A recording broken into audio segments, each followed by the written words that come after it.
Hello everyone, welcome to Full Moon Movies. Arrow Video's 4K restoration of Naked Lunch is not merely a re-release. In fact, it is a reawakening of one of cinema's most unsettling explorations of human consciousness. Directed by David Cronenberg, Naked Lunch is not an adaptation of William S. Burroughs' novel because the novel itself cannot be adapted.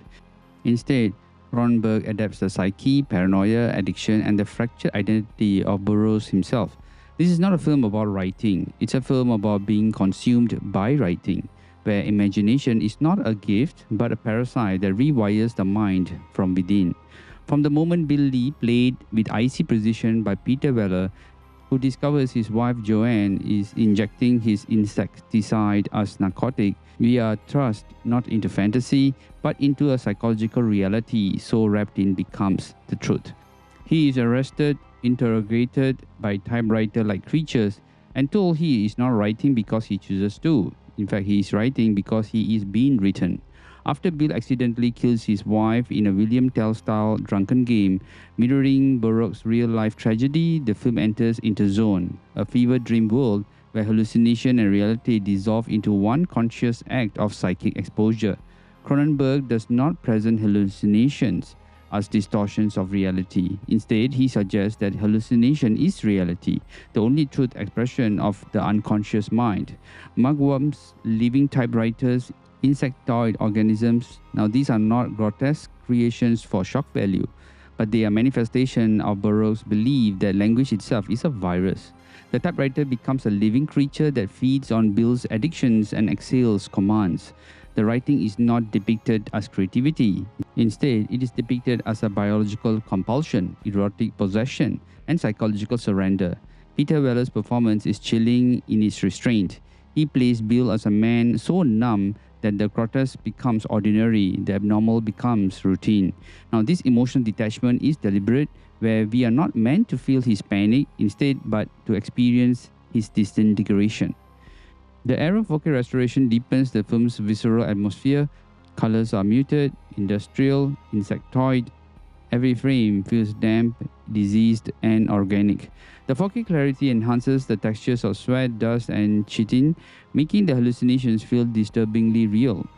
The bonus features provide not just production insight but psychological commentary from scholars and historians, explaining the real William S. Burroughs' conviction that writing was not a career but a life form, using him as his host.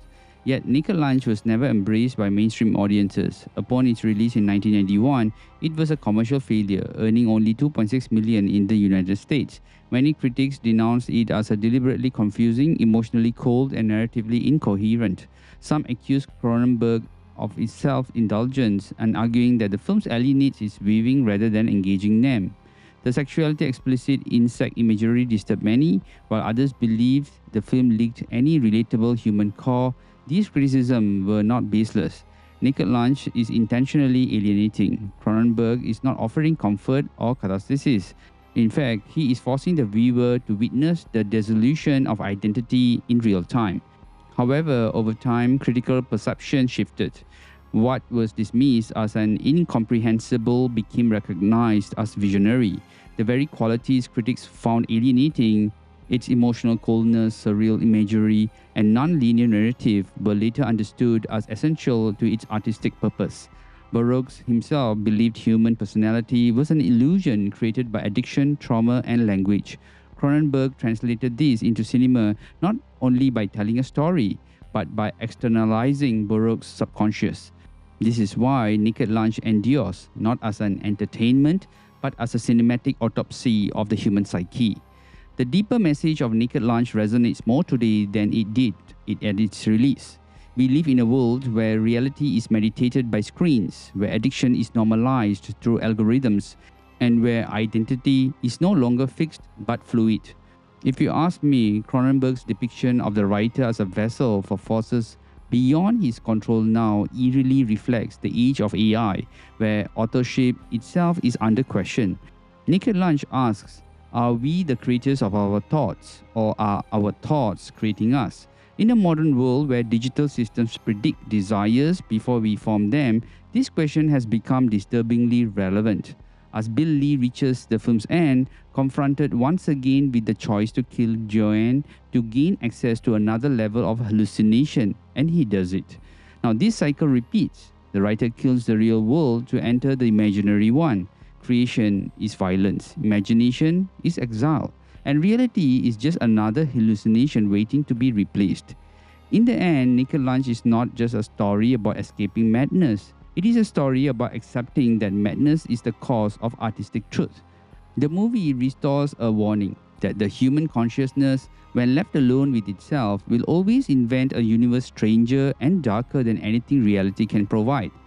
In conclusion, Naked Lunch remains one of the most haunting examinations of creativity ever put on screen, not just because it celebrates imagination, but because it reveals its terrible price. Now, this movie is a must-watch.